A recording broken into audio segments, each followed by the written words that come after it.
Kevin is a highly credentialed project manager who is active within both PMI and the IPMA. He has won numerous awards, is a prolific author, and teaches project management at several universities. Both Canadian and United Kingdom Project Management Associations have named him as an honorary fellow in recognition of his give back to the profession, and in 2023, he was knighted in the Order of St. Stanislaus in recognition of his charitable work in the international community.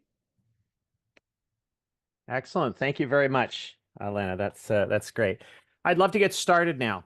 I'm going to start my presentation on 2 project management standards battled out in Canada.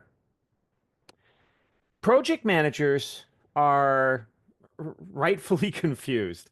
We have 2 PM standards battling it out, and many are struggling with determining which is the best or which one we should learn. I'm here today to try and clear up some of this confusion. Okay. The first is the Guide to the Project Management Body of Knowledge, or the PMBoK guide, published by the Project Management Institute, or PMI. And if you don't know, PMI is a US-based nonprofit organization that's expanded itself with chapters around the world. The current edition of the PMBoK guide is version 7, and it was released in January 2021. It's PMI's current view of what topics a good PM should know and what skills they should possess. It is part, but only part, of the reference material upon which the Project Management Professional, or PMP exam, is based. The PMP exam content outline published by PMI is its official document indicating what subject being tested on the exam, and the PMBoK guide is only one source of content for those exam questions. Another is the PMI Standards Plus repository, as well as other reference materials. So to be clear, the PMP exam is not just based on the PMBoK guide, contrary to popular belief, and it's primarily a knowledge-based assessment. The second standard I want to talk about is the International Competence Baseline, or ICB, published by the International Project Management Association, or IPMA. IPMA is an international umbrella organization whose members are other national project management associations who come together to set international standards. Currently, there are 70+ countries participating. It was formed a couple of years before PMI and is a big deal internationally, though it's not well known in North America, in PMI's backyard. PMI used to be a member of IPMA, but it has since separated itself from them and is now competing with them internationally. Their standard, the ICB, forms the basis for IPMA's 4-level certification system, which includes both knowledge and competence-based certifications. And if you want to hear more about that, look at the recording of the 2022 International PM Day celebrations on our YouTube channel, on the PMAC YouTube channel, for a presentation titled Competence, What Employers Are Seeking, for a more detailed description of the difference between these two. In the ICB, the International Competence Baseline, IPMA's own approach to describing the project management body of knowledge, IPMA breaks down the knowledge and skills required to be a competent project manager into 3 basic areas. They talk about technical competencies. These are the PM-specific technical skills like scheduling and cost management and things like that. There's contextual competencies. These are the business skills needed to understand how the project fits within the context of a business, a market, or industry. So maybe some legal awareness about contract law, some information about reading corporate financial statements, understanding the regulations in your industry. There's contextual competences that a PM needs to succeed in that industry. And then there's the third category, behavioral competences. These are the soft skills like leadership needed to work with stakeholders and teams to successfully deliver a project. While the PMBoK guide divides the PM technical skills into the 10 knowledge areas some of us know about, this IPMA model breaks down the entire range of skills through all 6 areas, while in version 3 of their standard into 46 competence elements. So it's quite a different level of breakdown and covering more stuff. It's a robust model that covers a broad range of knowledge and skills to be considered competent. Now, the ICB covers all of the PMBoK guide knowledge areas, plus 36 additional competencies not addressed by PMI in their standard, but which PMI admits are needed by competent project managers. IPMA's competence-based model is a little bit more comprehensive than PMI's knowledge-based model, but this is version 3 of their standard. A few years ago, oh, something else I wanted to talk about in between. Did I miss a slide? Yeah, here we go. In 2015, IPMA updated their standard to version 4, which renamed the competence areas into people, practice, and perspective. They combined some of their competence elements. Some other ones they broke down a little bit differently, but the general model remains intact, trying to provide a comprehensive view of all the skills and competencies needed to be a good project manager. Now, PMI also changed the PMBoK guide, right? So in 2021, PMI released version 7 of the PMBoK guide, the current version, which removes the knowledge areas from the publication into an online tool PMI calls Standards Plus, even though it's still good stuff to know for the exam, for the PMP exam, and questions are based on that content. It's been removed from the PMBoK guide and moved into this online repository and has instead replaced them with something PMI calls performance domains. Also, the standard strongly positions agile-like approaches to project management as equal alternatives to the more traditional project management approaches and in recognition of some of the changes going on in the project world. So extensively rewrote or restructured their standard. So we have these two competing standards that look very different and they're changing.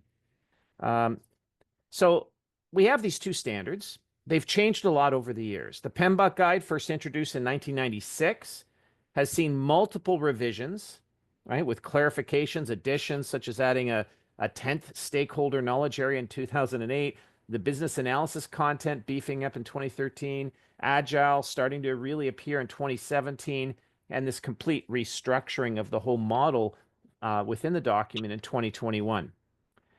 IPMA, the ICB that we heard about on the last presentation. This ICB was first introduced or not first introduced, the version we know has been introduced in 1999, version 3 that we've been talking about. And it was repackaged in 2015 as version 4 with, as I said, revised names for the competence areas and restructuring the competence elements a little bit. But these are only the two most well-known PM standards in the country. The International Standards Organization, or ISO, has been working diligently for many years to create many well-known standards, such as the ISO 9000 series of quality standards, many of you might be familiar with. Well, they also have been developing several project management standards, and these are starting to become better known in the workplace and the PM community. So while both IPMA and PMI have had some involvement over the years with the development of the ISO standards, IPMA's influence on them is a little bit stronger. So there's a number of competing standards that we need to juggle in our project management practice and be familiar with, both for our own professional development, right, and planning out what skills and competencies we want to build. Also understanding the standards against which our skills and knowledge will be assessed during certification exams. And even certain employers, companies, organizations will base their methodologies and processes on one or more of these standards. So we need to be familiar with the underlying baseline. So my argument isn't that we should know one of these and not the other, or one is better than the other. My argument is we should know all of them because they all have their strengths and weaknesses, and they all can affect how we perform in the workplace.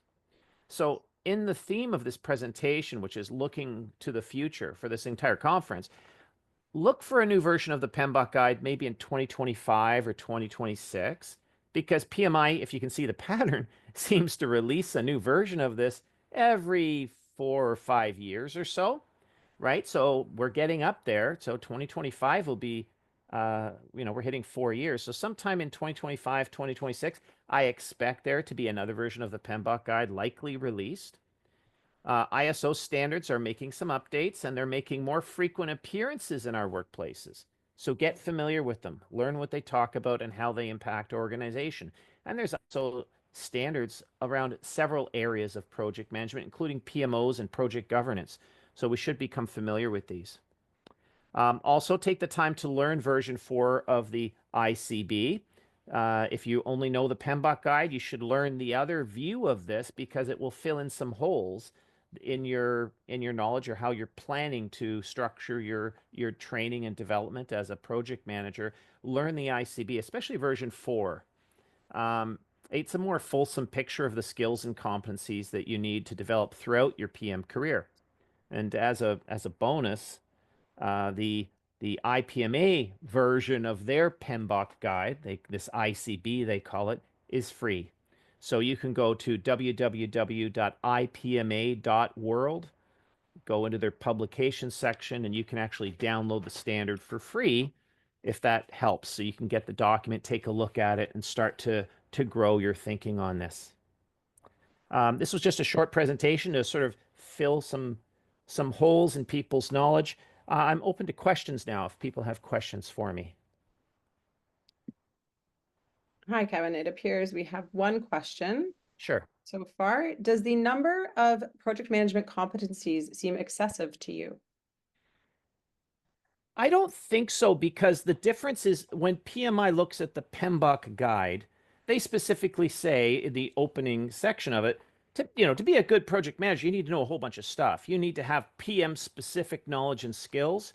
You need to have some general business contextual knowledge, and you need to have some soft skills and negotiation skills, leadership, things like that. Conflict management skills and emotional intelligence. You need all that stuff too. But then they say this guide will talk about the PM specific technical skills. So they focus on PM technical skills. The PMP assessment focuses on the technical skills, plus a little bit around ethics and stuff like that. It starts to grow out of it a little bit. But traditionally, it is mostly just focused on the technical skills. But if you understand to be a good PM, you could be the world's best scheduler, but if you have no people skills, if you're a robot with no emotions and no emotional intelligence, you're not going to be able to work very well with groups of people. The project, you're not going to inspire them and lead them, and it's all going to fall apart. In fact, PMI research that they published says that the vast majority of project success comes from these soft skills, these leadership skills. They rename them to power skills in the most recent version of their talent triangle. And PMI recognizes you need all three areas. That's why they built this talent triangle model that talks about the soft skills, the leadership skills, the behaviors, the technical skills, and the business contextual skills. PMI has all three in their talent triangle. It's just the PMBoK guide focuses in one area, and the exam tends to focus mostly in that one area as well. So I don't think the number of elements is excessive because they're covering a lot of stuff, a lot of different skills and knowledge bits, just within the people skills. The soft skills. There's like 11, I think, competence elements that you need to have, like in terms of negotiation skills is one. Conflict resolution is another. Right? There's lots of different elements in there, and it's easy to come up with 11.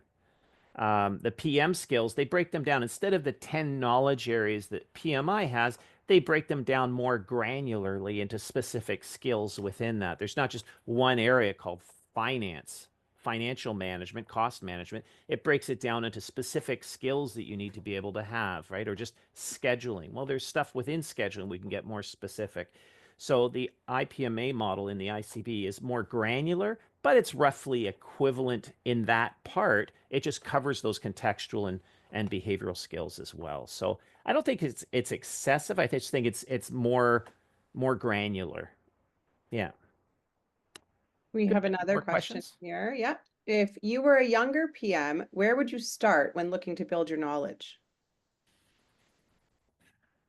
Well, I think the answer is it depends because the I think the IPMA International Competence Baseline Standard gives you a broader view of all the stuff you need to develop. So I think you should learn that first because that set gives you the whole playing field. And you can do a bit of a self-assessment. IPMA provides self-assessment tools where you can sort of judge yourself. How you doing on this area, that area? And you can kind of score yourself and see where you're at to start with, and then develop a learning plan to help you move forward. So I think starting with the IPMA model is good from understanding the whole breadth of what you need to be, to be a good PM. However, we're in Canada or the US, most of us, and we're in PMI's backyard. And in this business world, business environment that we're working in, the IPMA model is largely not very well known. Our employers may know the PMBoK guide, they may know the PMI certifications, and that's what they're asking for when you're hitting the job market. So I think if you want to get a good job in project management right away in our culture, in our work environment, I think you got to know the PMI standard because that's maybe some of the early certifications you're going to get that your employers are asking for are probably going to be leaning towards PMI certifications. I'm not saying PMI certifications are better than IPMA certifications or vice versa. I'm just saying the reality of our Canadian and US job market is employers know about the PMI certifications and they're looking for those first, whether it's your CAPM or your PMP. That's probably where you're going to be starting working towards those. So you need to know the PMI standard as well. So I think the answer is both, but if you're only concerned about getting a job, the PMP might be the PMBoK guide might be the first one I'd read. But if I really want to be a good PM across a longer career, I might start with the International Competence Baseline to give me that bigger picture view, to help me plan out the training and what books I should be reading and what skills I should be working on developing. Okay, we have another question from Carol. Where does the role of experience fit in? Both certification paths, whether you're going through the IPMA path or the PMI path, require experience too. It's not just I got to memorize some stuff, right? The PMP, if you want to go write your PMP exam, requires a significant amount of PM related experience. PMI doesn't have to be the PM on a project, but you have to be doing project management type activities and you have to accumulate a few thousand hours of experience, a few years of experience working on projects before they'll let you write their exam. So they want you to have experience and some knowledge to write the PMP exam, right? The knowledge being, memorize some key stuff, not just from the PMBoK guide, but from these other reference materials that the exam content outline references. None of that experience, by the way, has to be successful experience. You could be the world's worst project manager and failed every project you've ever touched. But if you've accumulated that number of hours of experience, that would meet the requirement for you to write that exam. Now, hopefully, the exam might filter out those bad PMs. But there's a few people out there that I've seen with PMPs that I wouldn't want managing my projects. The IPMA model is a little bit different. They do a knowledge and a competence assessment. So there's at the bottom level, they have A, B, C, and D certifications. And maybe an E is in the works, but right now they have A, B, C, D. And D is the lowest level, D like dog, is the entry level into the IPMA world of certifications. And that is a knowledge-based test similar to the PMP exam. You need some, you need some experience. You need, to write the test, get in there. You need to know some stuff, and you answer a bunch of multiple choice questions and some short answer. And I think there's some short answer essay like questions. And based on that, they try to judge, do you know your stuff, right? And you can get certified at level D. To move on to level A, B, or C, though, they want to actually see if you're a good project manager. And that's a lot harder to do. It requires looking at your workplace performance. So they're actually going to ask you to write up a project report on one of your real projects, talk to some of your stakeholders to see what they thought about your performance on the project.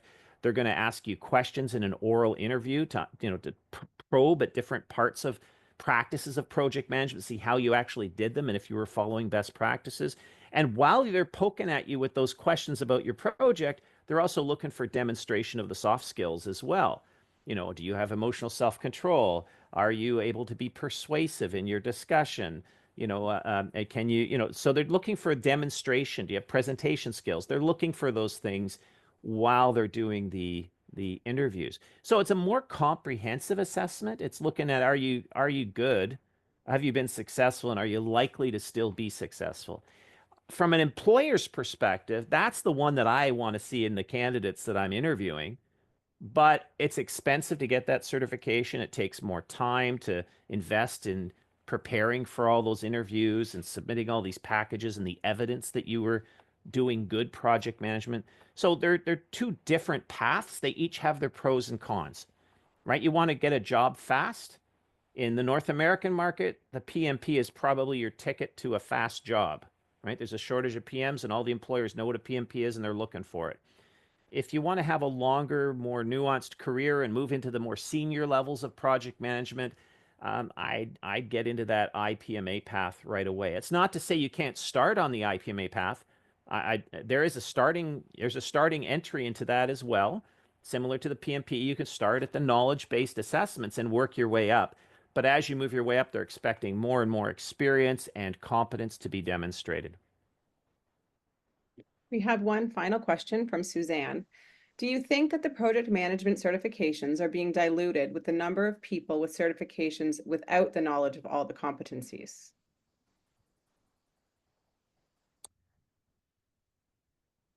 I'm a little bit disappointed with the quality of the project management community in general.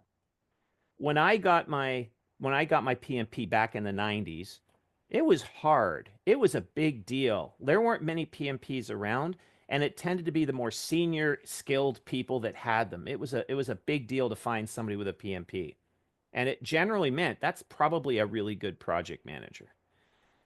There was the hockey stick curve in growth of PMP awardings or whatever by PMI over the years. There's like over 1 million PMPs out there. People that have gotten their PMP over the years, and so there's so many of them out in the marketplace. Naturally, with a population that size, there's going to be some good ones, some mediocre ones, and probably some bad ones, just because of the size of the population. And I think there's enough weaker PMs now or more junior PMs that have gotten their PMP that it doesn't carry the weight, it doesn't carry the prestige that it had at one time because it's just so common.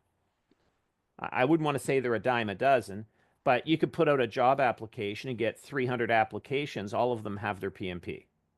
Now, how do you figure out which are the good ones that you want to interview? Because you can't interview all 300. And that's when people are looking for something a little bit more. So sometimes so that's why people with PMPs are scrambling to get other certifications, get their change management certification, get an agile certification. They need to do something to stand out because the PMP is just sort of an entry level criteria now in the job market. I hope that answered Okay, the question. I think so. We don't have any more questions. Thank you very much, Kevin, for your presentation.